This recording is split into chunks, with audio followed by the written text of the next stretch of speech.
हाँ जी, तो हम हमारे सेकंड वीडियो में सेकंड सेशन में मैं आप लोगों के सामने हूँ इस सीरीज़ में। आप लोगों में से कई लोगों का फिर भी अभी तक एक डाउट है, मैं वो छोटा-सा डाउट आप लोगों का ख़त्म कर देता हूँ, ठीक है? हमारा जो इक्विटी रिसर्च का जो कोहॉर्ट है, वो कोहॉर्ट बिल्कुल एज़ इट इज़ इंटैक्ट है। इनफैक्ट मैं आपको बताते हुए बहुत प्राउड फ़ील करता हूँ कि हमारा जो अभी जो कोहॉर्ट एंड हो रहा है, वो एंड हो रहा है अप्रॉक्सिमेटली 200 आवर्स पे। Approximately when we started it started with 40 hours. ठीक है, तो सर ये जो प्रोग्राम है ये क्या प्रोग्राम है वो बताओ, क्योंकि कई लोग कंफ्यूज कर रहे हैं कि क्या ये कोहर्ट और ये प्रोग्राम सेम है। ऐसा नहीं है। ठीक है, 2 मिनट दे दो बस, मैं इसके बाद कभी बात नहीं करूंगा। ठीक है, ताकि आप लोगों की अंडरस्टैंडिंग बन जाए। भाई जैसे आप मान लो आप बिल्कुल नॉन फाइनेंस बैकग्राउंड से, आपको कुछ भी नहीं आता है ना, आपने प्लेन बीकॉम कर रहे हो, बीबीए कर रहे हो, एमबीए कर रहे हो, फाइनेंस का आपको पता है कि आपके कॉलेज की क्या हालत है, आप नॉन फाइनेंस बैकग्राउंड से हो, आपको अब फाइनेंस में करियर बनाना है। तो फाइनेंस में तो बहुत सारे ऑप्शन है करियर बनाने के, है ना? तो उसमें से एक ऑप्शन इक्विटी रिसर्च भी है।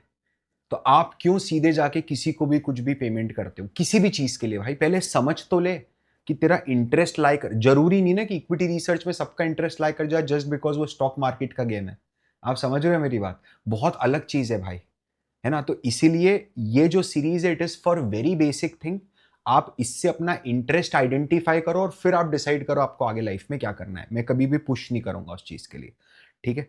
लेकिन जो चीज फैक्ट है मैं फैक्ट रखूंगा आपके सामने। I can not betray you on that. मैं बिल्कुल भी, मेरा कैपिटलिस्ट माइंडसेट नहीं है। मैं आप लोगों के साथ नो हमेशा फेयर रहूंगा, ठीक है? ये मेरा प्रॉमिस है। चलो अपन बिना किसी देरी के इसको फटाफट शुरू करते हैं। देखो यार, सबसे पहले अपने को ये समझना है कि इक्विटी रिसर्च होता क्या है। अगर अपन जनरली देखते हैं ना, तो स्टॉक मार्केट में investor, full time investor in stock market, ये सब सुनने में है ना अपने को बहुत एक्साइट करता है कि अरे सर मेरे को तो मार्केट में कुछ बड़ा करना है। वो ध्यान है आपको 5,000 रुपए से स्टार्ट करा था, है ना, और आज 35,000 करोड़ का पोर्टफोलियो है, मेरे को कुछ ऐसा करना है, समझना। बट पता है क्या बात है?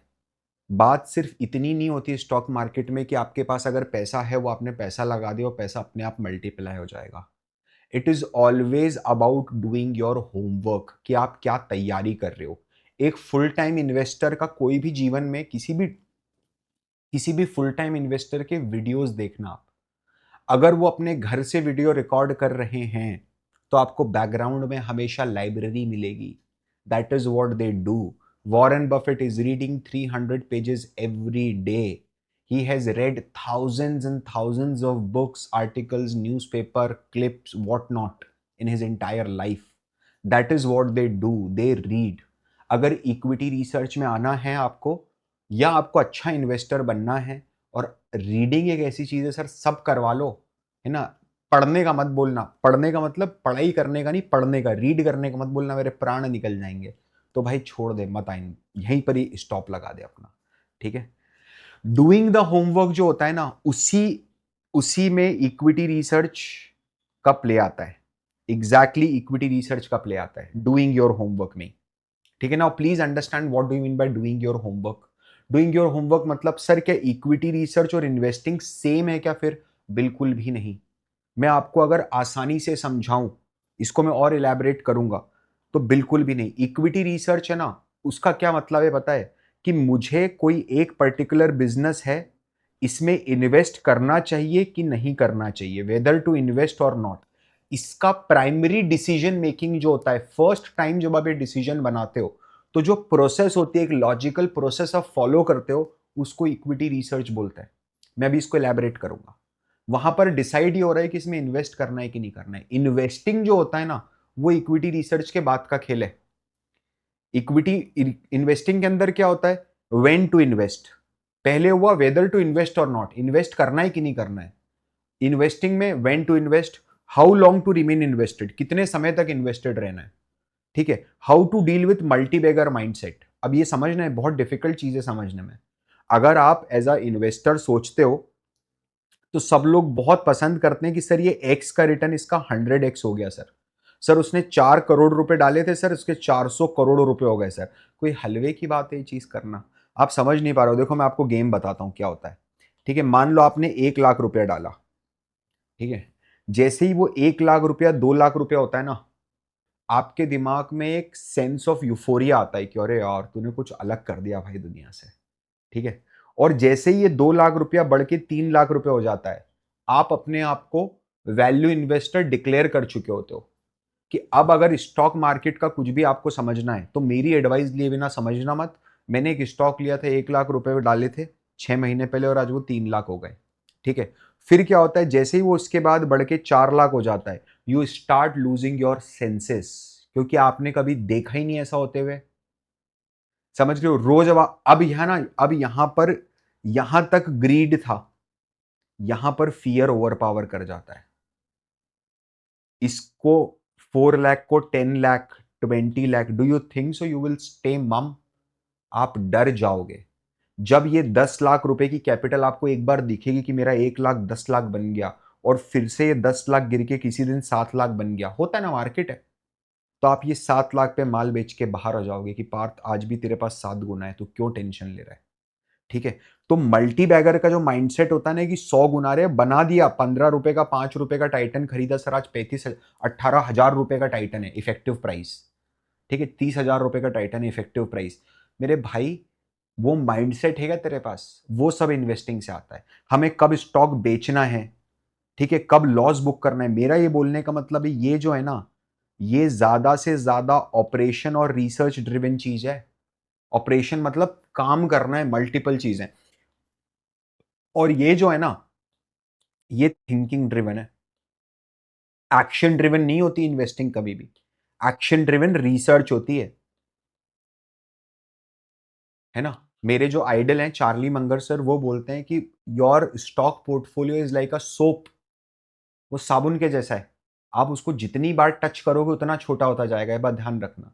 तो योर इन्वेस्टिंग माइंडसेट जो बनेगा वो सोचने से बनेगा, साइकोलॉजी बिल्ड करनी पड़ेगी। अभी हम इक्विटी रिसर्च पे फोकस करते हैं, है ना। इन्वेस्टिंग तो क्योंकि वो तो समुंदर है भाई, मैं भी सीख रहा हूँ, आप भी सीख रहे हो। कोई भी चौड़ होके आपको बोल देना मैं आया, मैं तेरे को पैसा बनाना सिखाता हूँ, बकवास है। कोर्स क्यों बेच रहा है, फिर तू ही बना ले पैसा, ठीक है। ध्यान से समझना। सर इक्विटी रिसर्च क्या होती है, दो टुकड़ों में तोड़ दो। इक्विटी को इक्विटी में डाल दो, रिसर्च को रिसर्च में डाल दो। सबसे पहले इक्विटी समझते हैं। तो इक्विटी जो है ना, it is a piece of a company, a stock, your share in a business, your share in a business, ये होता है इक्विटी। एंड रिसर्च क्या होता है? Deep study and investigation. समझना, अब समझना। डीप स्टडी और इन्वेस्टिगेशन जब भी आता है, तो क्या कोई पर्पस होना चाहिए क्या? Definitely every research should be purpose driven. ये बात ध्यान रखना आप लोग, ठीक है। आपको रिसर्च स्टार्ट करने के पहले पता होना चाहिए कि मैं रिसर्च क्यों कर रहा हूं। जैसे कि इक्विटी रिसर्च अगर आप बेसिक लेते हो, तो उसको क्या बोला जाता है कि सर इक्विटी रिसर्च का मोटे माटे लेवल पे मतलब ये निकलता है कि we have to study a company, एक कंपनी को पढ़ेंगे, थॉरोली पढ़ेंगे, ठीक है। और हमारा जो रिसर्च है उसके बेसिस पे ये डिसाइड करेंगे if it is worth an investment और नॉट, कि इसमें इन्वेस्टमेंट करना चाहिए कि नहीं करना चाहिए। ये बेसिक इक्विटी रिसर्च है। कई बार ऐसा होता है कि आपके पास as a research professional customised research आती है। मतलब कोई क्लाइंट आया, उसने बोला यार इस पे रेड फ्लैग एनालिसिस करके दो मेरे को, इसका फॉरेंसिक एनालिसिस करके दो। तब आपका पर्पस ही फ्रॉड निकालना है बिजनेस के अंदर। यहां पर पर्पस फ्रॉड निकालना नहीं है, पर्पस ये आइडेंटिफाई करना है that whether this business is worth an investment और नॉट। And you need to understand, जब इक्विटी रिसर्च की बात आ जाती है तो it is never only about crunching numbers. अगर आपको ऐसा लग रहा है कि मैं नंबर का बादशाह हूं, ठीक है, मैंने कैलकुलस इंटीग्रल ये सब बिल्कुल मेरे टिप्स पे रटे हुए हैं, और मैं तो बिल्कुल सर ऐसे 2 और 2 5 कर देता हूं, मेरे को कोई फर्क नहीं पड़ता, समझना, you are mistaken my friend. अगर आपको ऐसा लगता है कि सर मेरा तो मैथ्स बहुत पुअर था, क्या मैं इक्विटी रिसर्च में तो बना ही नहीं सकता, मॉडल है, ये है, वो है, बैलेंस शीट कैसे समझूंगा, ये कैसे समझूंगा, you are again mistaken my friend, ठीक है।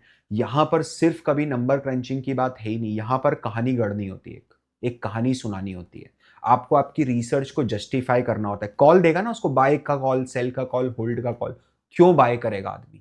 और आप समझो कितना रिस्पॉन्सिबल, मैं बार बार रिपीट करूंगा इस चीज को, कितना रिस्पॉन्सिबिलिटी वाला काम है। आप बाय का बोल रहे हो, मार्केट 500 करोड़ 1000 करोड़ से बाय मार रहा है उस पर, सब लोग मिलके, है ना। लोग अपनी लाइफ टाइम सेविंग्स लगा रहे हैं, अपनी सैलरी का पोर्शन आपके बोलने पे लगा रहे हैं। it is it comes with a lot of influence, this particular profile comes with, and that is why it is in continuous monitoring by the regulators. इसीलिए सेबी का पूरा ध्यान हमेशा रहता है, सेबी की निगाहें कंप्लायंस है कि नहीं है बराबर। वाई? बिकॉज दे नो ना कि इन्फ्लुएंस करने की पावर है। ये बोलेंगे साला कल स्टॉक उछल जाएगा, ये बोलेंगे कल स्टॉक सेल करो तो कल स्टॉक 10-15% नीचे गिर जाएगा। आप किसी की वेल्थ को हिला सकते हो भाई, आप में इतना पावर आ जाता है जब आप एक सेबी रजिस्टर्ड रिसर्च एनालिस्ट बन जाते हो। तो इसको बहुत रिस्पॉन्सिबिलिटी और एथिक्स के साथ यूज करना है, ठीक है। नाउ एक एग्जाम्पल लेते हैं, जैसे अपन समझते हैं कि विराट कोहली सर जो है वो एक स्टॉक है, ठीक है, और आरसीबी जो है वो एक रिसर्च एनालिस्ट है। तो अब आरसीबी का जो मैनेजमेंट है ना, उसका काम क्या है पता है? उसका काम ये है कि कोहली सर की पास्ट परफॉर्मेंस को देखे, उनके फिटनेस लेवल को देखे, उनके माइंडसेट को देखे कि इस समय खेलने के मूड में कि फैमिली मूड में, ठीक है, ओवरऑल परफॉर्मेंस को देखें, ओवरऑल पोटेंशियल को देख के डिसाइड करें कि क्या उन्हें आईपीएल ऑक्शन में खरीदना है कि नहीं खरीदना है।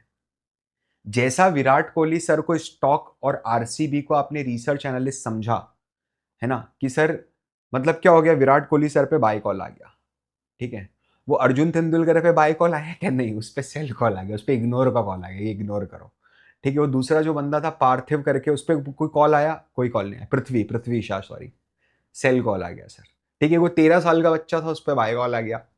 सिंपल सा लॉजिक है, आप ऐसा समझ लो। अब ये लोग क्या करते पता है? ये लोग पूरा स्टैटिस्टिक्स, पूरा डेटा ड्रिवन एक्सरसाइज है भाई, कि मैं अगर इतने करोड़ रुपए दे रहा हूं तो मेरे को ये ऑन एन एवरेज इसका 1 रन बनाने कितने करोड़ रुपए का खर्चा हो रहा है, ये हर चीज वो निकाल के रखते हैं।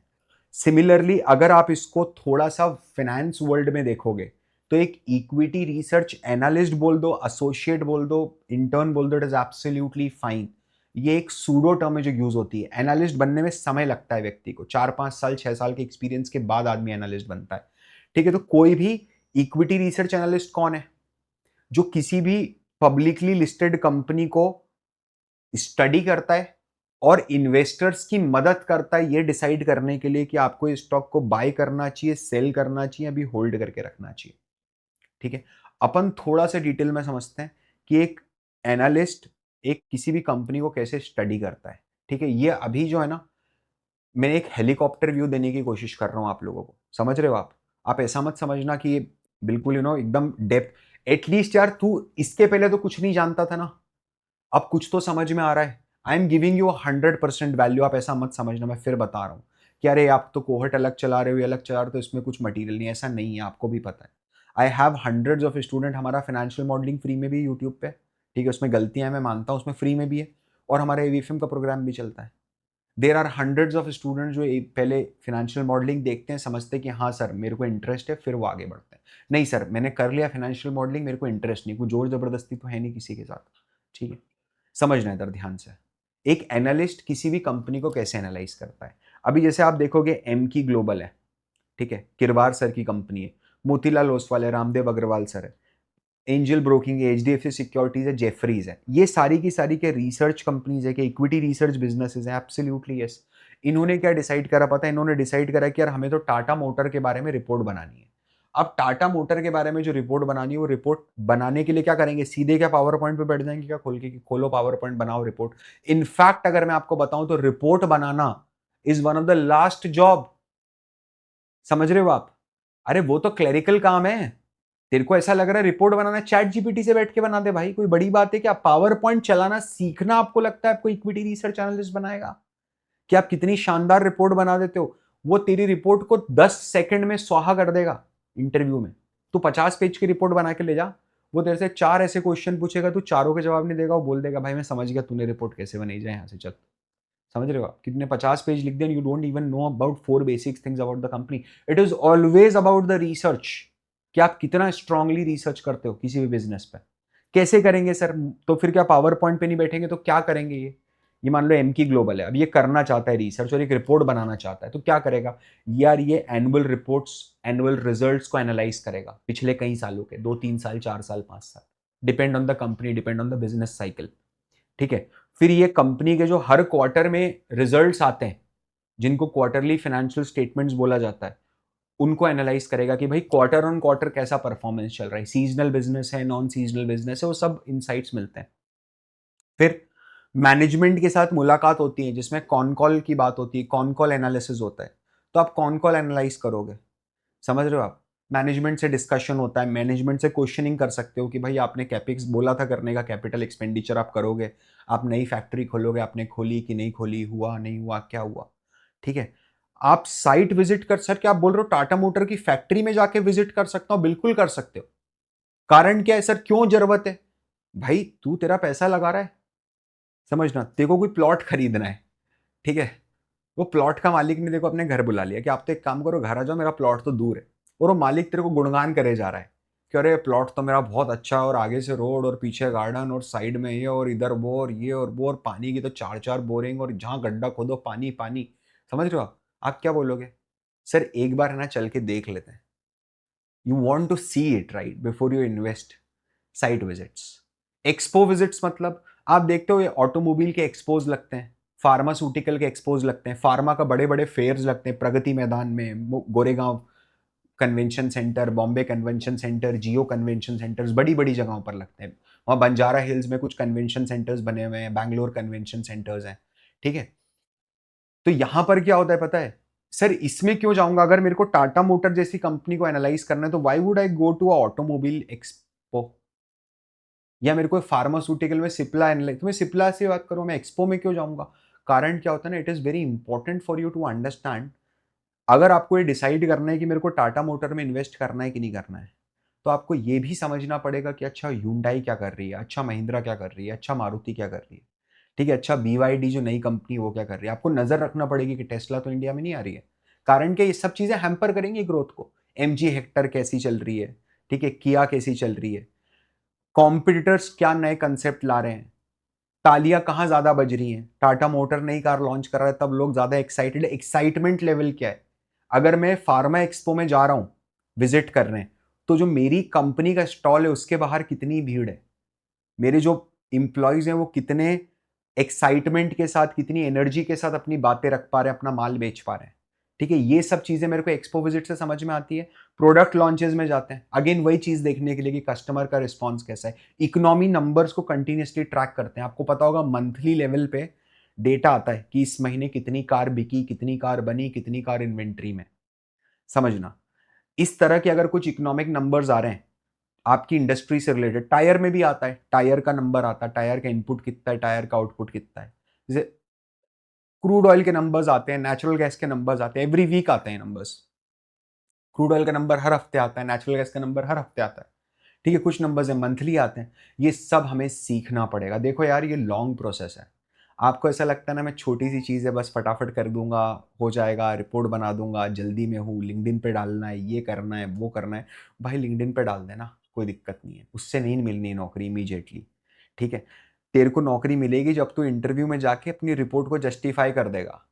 मैं मेरे इक्विटी रिसर्च कोहर्ट में ये चीज़ बार बार दोहराता हूँ और आगे भी दोहराता रहूंगा, दैट यू नो आपकी इंटरव्यू के लिए कोई 10 क्वेश्चन 20 क्वेश्चन की कोई बुकलेट नहीं है। कोई अगर बना के दे रहा है ना आपको क्वेश्चन बैंक इक्विटी रिसर्च का, तो धोखा कर रहा है आपके साथ। आपका इंटरव्यू का प्रिपरेशन उसी दिन से शुरू हो जाता है जिस दिन से आप कंपनी की रिसर्च करते हैं, क्योंकि वो क्या होगा ना आपसे यही पूछेगा कि बता तू कौन सी कंपनी पे रिसर्च कर रहा है। वो आपने बोला टाटा मोटर, उसने खोल के रख दिया तेरे को, अच्छा टाटा मोटर, ठीक है। तो ये सारी चीजें करने के बाद मैं इस नतीजे पर पहुंचता हूं कि अच्छा इसमें वैल्यूएशन भी होता है डेफिनेटली, ठीक है। सारी चीजें करने के बाद मैं इस नतीजे पे पहुंचता हूं कि मेरे को कंपनी को बाय करना है, होल्ड करना है कि सेल करना है। ये जो मैंने प्रोसेस आपको दिखाया ना, इस प्रोसेस को रिसर्च करना बोला जाता है, इक्विटी रिसर्च बोला जाता है।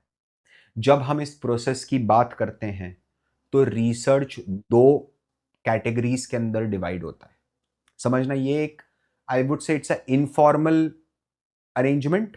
एक है प्राइमरी रिसर्च और दूसरा है secondary research. Now what is a primary research?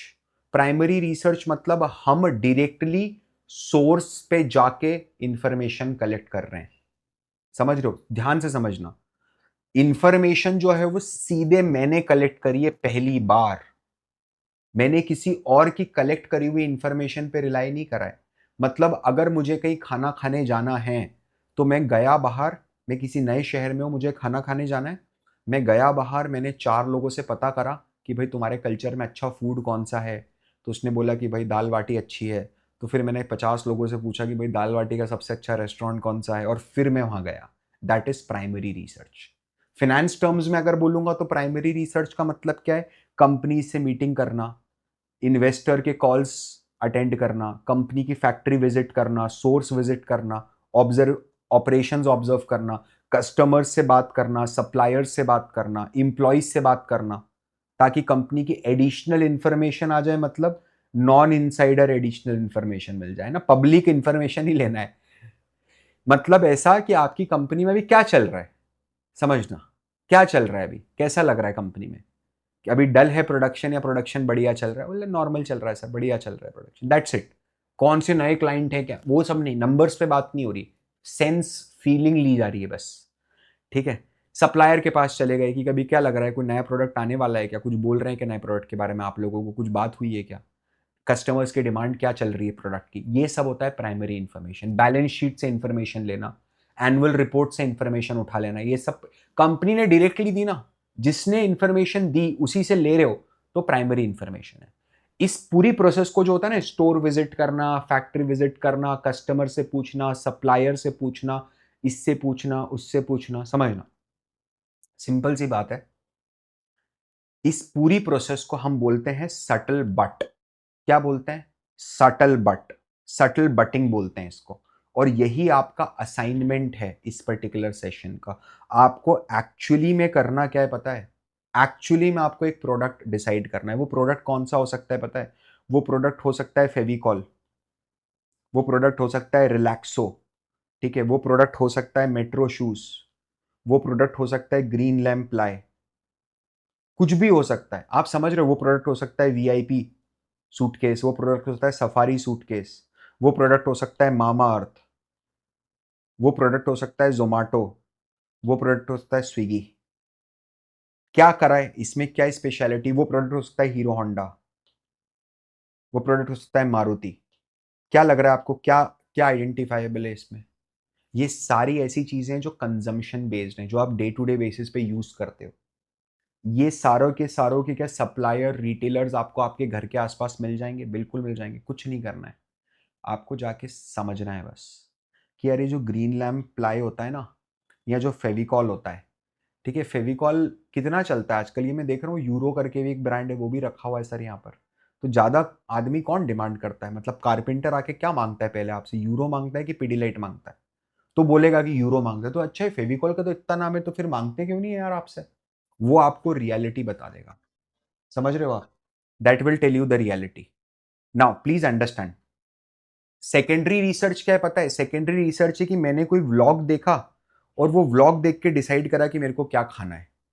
मैंने क्या करा, मैंने इन्वेस्टर प्रेजेंटेशंस, मैंने कोई वाइट पेपर पढ़ लिए, मैंने किसी और की रिपोर्ट्स पढ़ ली, और मैंने कोई न्यूज आर्टिकल पढ़ लिया, कोई कंप्यूटर का एनालिसिस पढ़ लिया, किसी और की इक्विटी रिसर्च रिपोर्ट पढ़ ली, और उसके बेसिस पे मैं डिसाइड कर रहा हूं कि whether this particular research is making sense और नॉट। किसी और की कलेक्टेड इंफॉर्मेशन पे मैं इंफॉर्मेशन ढूंढ रहा हूं, मैं अपनी रिसर्च रिलाई कर रहा हूं, ठीक है।